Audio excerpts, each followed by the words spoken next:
Orson Welles, speaking from London.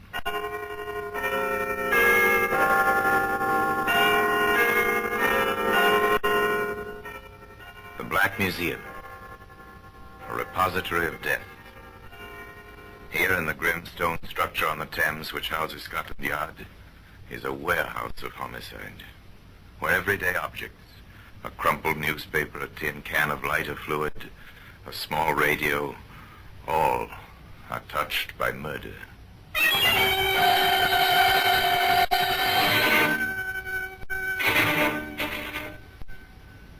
A mandolin string, familiar object.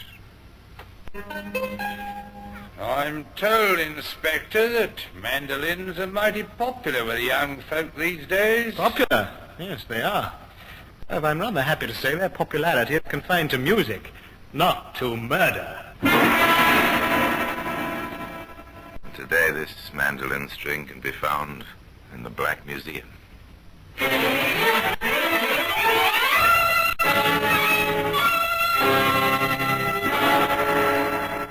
From the annals of the Criminal Investigation Department of the London Police, we bring you the dramatic stories of the crimes recorded by the objects in Scotland Yard's Gallery of Death, the Black Museum.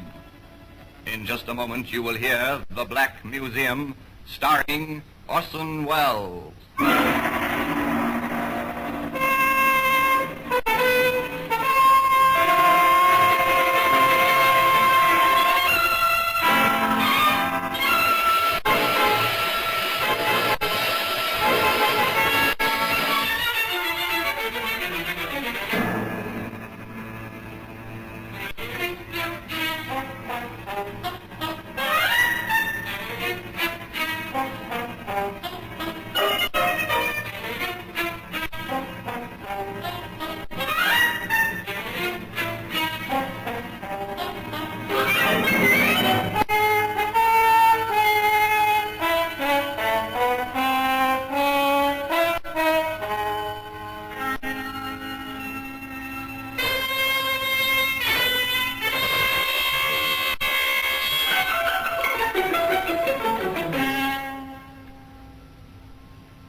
Now, The Black Museum, starring Orson Welles.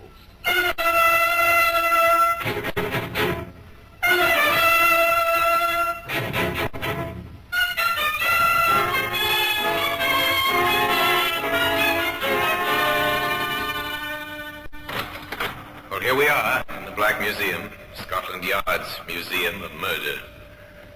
Here lies death, arranged neatly on the shelves and tables open to your view.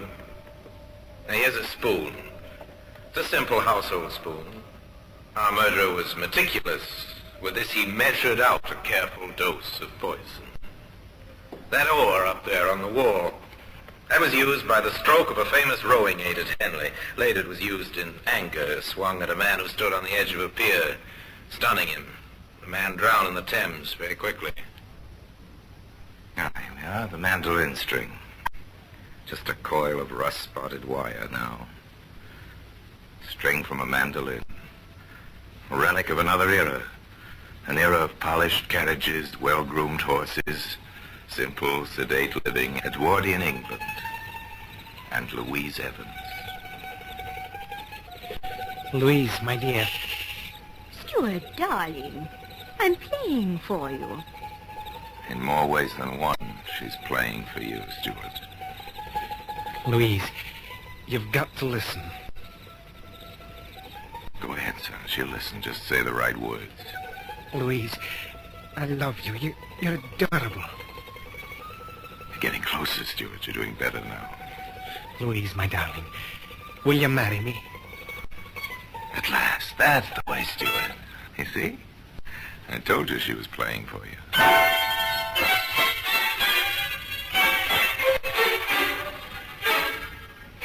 The church organ, not Louise's mandolin, played them up the aisle that June.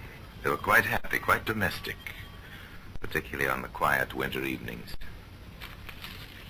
You're looking very well tonight, Louise. Thank you, dear. Anything of interest in the newspaper, Stuart? No, nothing you'd want to know about. Oh, Stuart, darling, Mm-hmm. I wonder if you'd mind. Something you want, sweet? Well, Maisie's gone to her room. I hate to disturb her. Let me get it for you, whatever it is. Oh, thank you, dear. It's just that, Yes? well, you may think it's a little odd, but, well, I have this funny little desire for a glass of wine. Don't apologize, darling. There's nothing wrong in a glass of wine.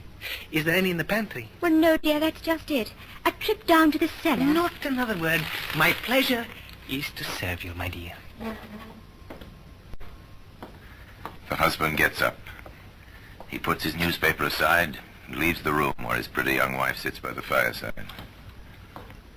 Walks down the hallway to the cellar entrance, pausing on the way to pick up a candle from the table by the stairs.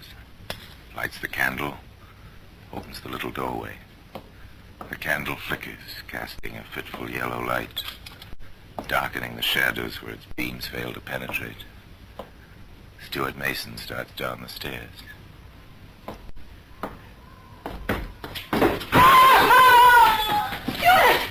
Stuart! Oh! Stuart, answer me! Maisie! Maisie, help me! Help! Oh, what is it, madam? What is it? Oh, quickly! Run for Dr. Lipton. Mr. Mason's fallen down the cellar stairs. He's hurt. I'm afraid he's badly hurt.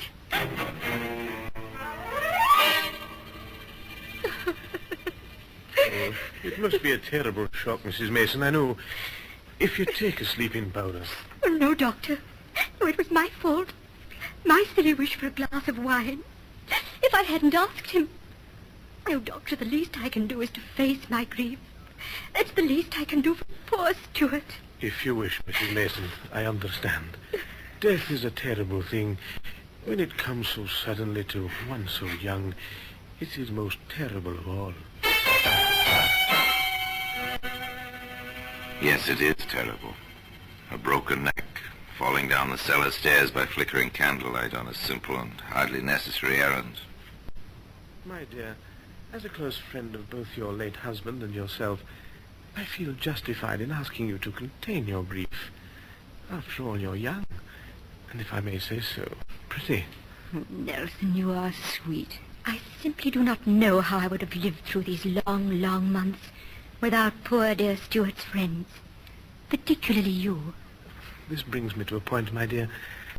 I've meant to discuss it with you. I begin to feel something slightly more than respect for you, Louise.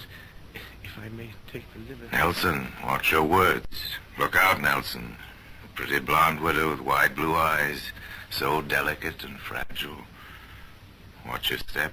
Oh, my loneliness in this house. At night, the floors creak. They seem to try to speak with me. Maisie does her best, but it's still so... Well, you know. You're lonely too, aren't you? I must confess, Louise, that I am. Now see here, young lady. We're going to start a new life for you. Oh, Nelson. Some cream for Mrs. Church, Maisie. Yes, madam. Oh, thank you. You know, Louise, this is the nicest idea. Having coffee with our menfolk, I mean. I always hated the idea of the ladies withdrawing while the men had their port alone after dinner. Well, I can't say I mind when our hostess is as lovely a bride as Louise. Eh, Nelson? Do you agree, old man? Of course I agree. After all, I married her. How you men do go on. Don't they, Alice? Let them, dear. It's one of their few pleasures. I have another pleasure I want to share with you, Alice. Friend, Yes, Nelson? Louise is absolute talent with the mandolin. Oh, Nelson, please. The mandolin, yes, I seem to remember you played very well, Louise. Oh, do, Louise, please. Well, really, Well, my talent is so small. No, we won't take no for an answer, darling. Here it is. Now, what shall your first selection be? Oh, dear. One of the strings is missing. Oh, missing? Well, I was tuning it yesterday. Oh, one of the strings broke, and I didn't get downtown to buy a new one. Oh, I am sorry, truly I am. Perhaps next time you'll hear. Too bad. Really too bad. Would have been so nice. Recently married young lady with a gaily beribboned mandolin in her lap in a lamplit room. Would have been so nice. In fact, as they prepared for sleep, Nelson Carter said just that. Too bad about your mandolin string, dear. It would have been so nice to hear you play tonight. Ooh. What is it, dear? Oh, the sheets are icy. It must be really cold outside. Oh, Fred Church said it was. And you are so susceptible to colds. Darling, we've got to have a hot water bottle. Well, ring for Maisie, why don't you? Well, she was exhausted, poor dear. She worked so hard cooking and serving dinner. It seems unfair to disturb her. All right, I'll get it. Do you know where it is? In the kitchen cabinet, dear. Right in front. All right. I'd better take a candle. And use the back stairs, darling. It's shorter that way. Once again, a young man lights his way through a dark house toward a steep stairway by the flickering flame of a candle. Once again, a young man makes his way along a carpeted hallway, starts a hurried descent of wooden stairs.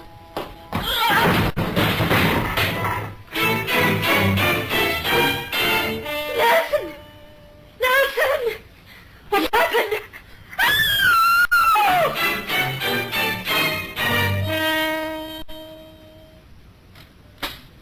All right, Maisie. Your mistress will rest now. I gave her a sedative. Oh, poor woman. Oh, poor child. Poor.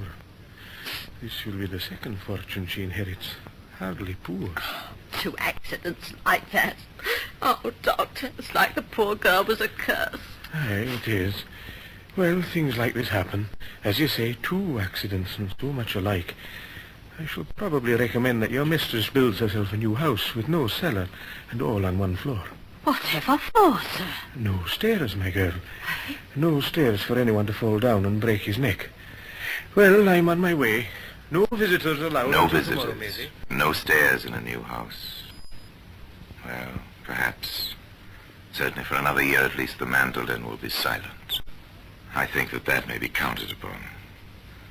That and the widow's weeds and the tearful glances from wide blue eyes. Of course, there was one item that no one counted on. You sent for me, Inspector? I did, Peck. What do you think of this?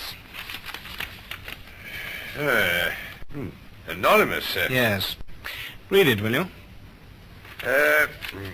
Inspector Higley, don't file this letter in the waste paper basket. I am not writing it without due thought and consideration. I cannot let you have my name as yet. But think of this. 2 young men of wealth and standing in the community have died via falls downstairs with broken necks as the consequences. Don't you think at least a perfunctory investigation is called for? Don't you think so? And it's signed An Anxious Friend. Yes. Well, Sergeant? Well, someone with an education wrote it. Someone who hints he or she will come forward if we find anything. I cannot let you have my name yet. Yes, I noticed that, sir. Well, Sergeant, wear your best suit tomorrow. You and I are going calling on a young widow in Oxford Street. I understand she plays the mandolin. Rather well, in fact. Rather well. Yes, she played rather well. And a string of that mandolin on which she played can be seen today in the Black Museum. In just a moment, we will continue with The Black Museum, starring Orson Welles.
And now we continue with The Black Museum, starring Orson Welles.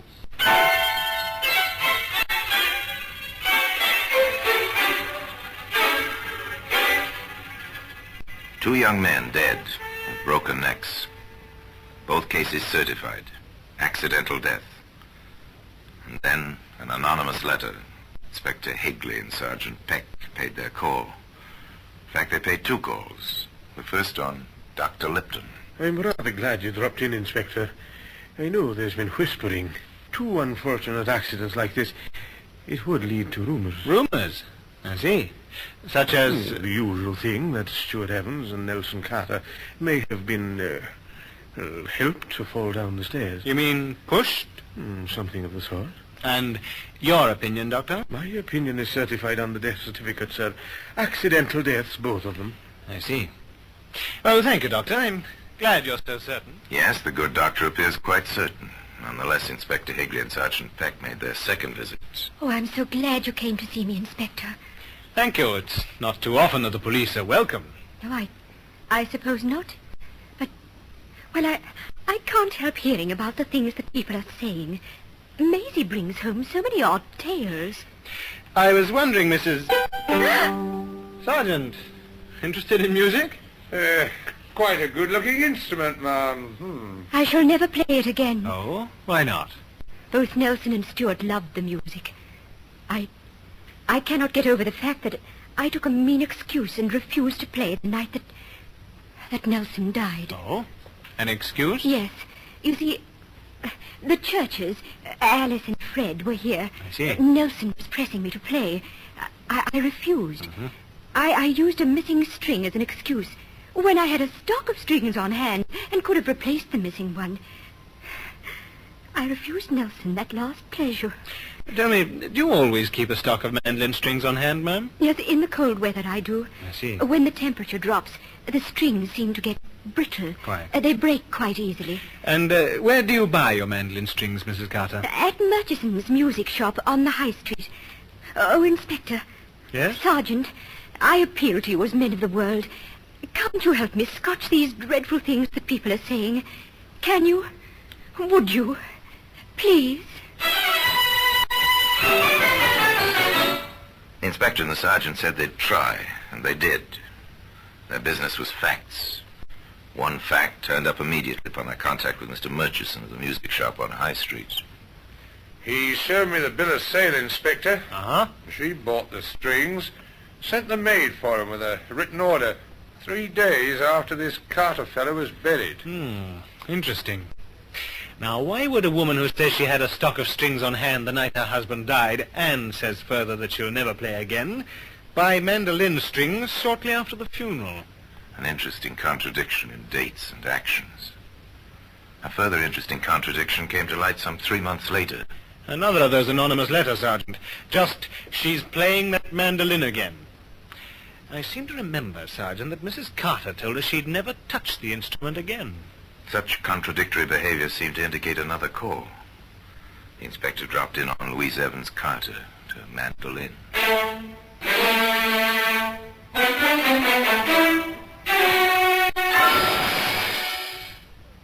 Inspector Higley. How nice. All right, Maisie. Yes, madam. Inspector, my friend Clifford West. How do you know? Inspector, I'm afraid you've caught me in a fib. Is that very bad? A fib? Well, it couldn't be bad. Not from you, Louise. I don't quite follow, Mrs. Carter. I told you some time ago I'd never play my mandolin again. And you've heard me playing. Yes, so you did. And so I have. But there must be a good reason, I assume. Oh, but there is. You tell him, Clifford, dear. As it happens, sir, we are both very, very happy, and music seemed extremely apropos. You see, sir, Mrs. Carter, Louise, has just done me the honor to consent to be my wife. Number 3. The inspector sensed the tension in Midhaven. He waited. All of Midhaven seemed to be waiting with him. The first action came from an unexpected quarter. Inspector Higley, I demand you trace this letter for me at once. May I see your letter, sir? Here. I see. Mr. West, 2 men have died with broken necks. Are you the third? Are you entering the den of the tigress? Tracing a letter like this is not the easiest. There was no question in the inspector's mind that the author of Clifford West's letter was the same party who'd written the 2 notes addressed to the inspector himself. A brief comparison of the handwriting removed what little doubt the inspector had. And Sergeant Peck dropped in on the small Mid-Haven post office. This your postmark? That's right, sir. Of course it is. Ever see this envelope before? Well, maybe not. Seen hundreds like it. You can buy that cheap kind in any stationery shop in Mid-Haven. Blank, Inspector. Nothing. I expected as much. Do you think that West fellow will be scared off, sir? I doubt it. Sergeant, take this copy over to the Mid-Haven Gazette, will you? I want it run in every edition for a week. Think you'll get an answer, sir? Well, remember the first letter. I cannot let you have my name as yet. Uh-huh. Perhaps the party concerned will feel now is the time to reveal himself, or herself, as the case may be. That promise of absolute privacy may do the trick. I saw your advertisement, Inspector. I came. I hope you can protect me if I'm wrong. I hope I'm wrong. I sincerely do hope so. Your confidence will be respected, Mrs. Church. Thank you, sir. I trust you don't feel there's any jealousy involved of any kind. My job is facts, ma'am. Do you have any? I don't know. You see, Stuart and Nelson both were young men of whom my husband and I were very fond. Uh-huh. And I remember so distinctly how disturbed Louise seemed when we asked her to play that night. She seemed upset over our discovery of the missing string on that mandolin. I guess that's all, Inspector. It's not very much, is it? No, it's not. But it seems so peculiar. And the mandolin, always that mandolin. Inspector, how could a mandolin be used to kill anyone? I don't know yet, even if anyone was killed. But I'd like to find out. Mrs. Church, have you any idea of Mrs. Carter's social engagements? I mean, when, for instance, is she probably out of her house for a length of time? You can advise us as to any such matter. It seems Mrs. Carter attended the ladies' auxiliary of the local church each Wednesday afternoon. An activity a respectable young widow would be expected to enjoy. And it was Wednesday afternoon when the inspector and the sergeant called. The mistress isn't in, sir. I doubt if she'll be too long. May we wait? If you wish to, sir. The inspector went into the sitting room. Sergeant drifted toward the kitchen. Maisie, safely occupied by the good sergeant, Inspector Higley swiftly found the cellar stairs, carefully moved down, examining each step, each lift and tread, each section of the baseboard. Halfway down. Well, interesting to say the least. Upstairs now to the back stairway. Again, the careful examination. Again, about halfway down. They'll do it every time. Every single time. Then quietly into the kitchen. Sergeant? Yes, sir? I don't think we'll wait any longer. I'm sorry, sir. The mistress went along to the vestry and she ought to be Oh, here. that's all right. Just tell her we called, will you? Come along, Sergeant. We'll drop back another time. And the 2 policemen left the house to return to the inspector's office. It's something, Sergeant. Not much, but something. It convinces me, sir. And me. But how about a jury? I don't know, sir. Of course, if we had a bit more, the nails themselves, sir. Yes. Then there's the business of buying that stock of mandolin strings. Sergeant, we'll drop in on Mrs. Carter this evening. Do you by any chance play the mandolin?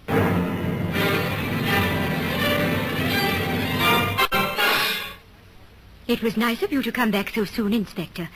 I do hope you've been able to help me with all that mean whispering I told you about. I wish we could, ma'am. I wish we could. Did I tell you that Sergeant Peck is interested in the mandolin? Why, no, you didn't. May I, ma'am? Certainly. Yes, a lovely tone, ma'am. Yes, it has. Quite a romantic instrument, I believe. It goes back to the troubadours in France, centuries ago. Yes, I've heard. It certainly had its place in your life, Mrs. Carter. Yes, I dare say it has. I've been wondering about something, Mrs. Carter. I hope you can help me. Well, if I can, I will, of course. We checked with Mr. Murchison at his music shop. Oh? Yes, he tells us you purchased a stock of strings shortly after Mr. Carter's death, not just before, as you told us. Well, then I'd forgotten the exact date. It seems rather peculiar that you should forget that after you made such a point of it to us. I was under a terrible strain. I'm sure... If you'd stop plucking that A string, Sergeant, my nerves are... Oh, I'm sorry, Ma'am. I didn't mean to break it. I'll get you a new one. That won't be necessary, Sergeant. I have extras right here in this drawer. That was the A string, wasn't it? I'm rather surprised, Mrs. Carter. A woman of your obvious means keeping nails, and bent ones at that, in a drawer of a desk in her sitting room. I forgot to throw them away. Yes, I dare say you did. May I have them, please? Now leave them alone. I dare say also that they'll fit exactly into certain holes in the baseboards of your cellar and back stairs, just above the steps where someone unsuspecting would trip over a tightly stretched mandolin string stretched between two nails, like these, Mrs. Carter. You're taken in charge, madam. The charge is willful murder of your two husbands. I must warn you that anything you may say may be taken down in... And so, once and for all, the mandolin string was silenced. It can be seen today in the Black Museum. Orson Welles will be back with you in just a moment.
Now here in person is Orson Welles. Louise Evans Mason Carter was tried for murder. The police stated facts and produced evidence. But Louise wept and lifted those blue eyes of hers to heaven, and the jury disagreed, and she was not convicted. Not in court. She was convicted by her neighbors and by her friends. They knew. And so, Louise Evans Mason Carter moved away, far north, to Scotland, alone. And there she died some 20 years later, still alone. And now, until next time, till we meet in this same place and I tell you another story of the Black Museum, I remain, as always, obediently yours.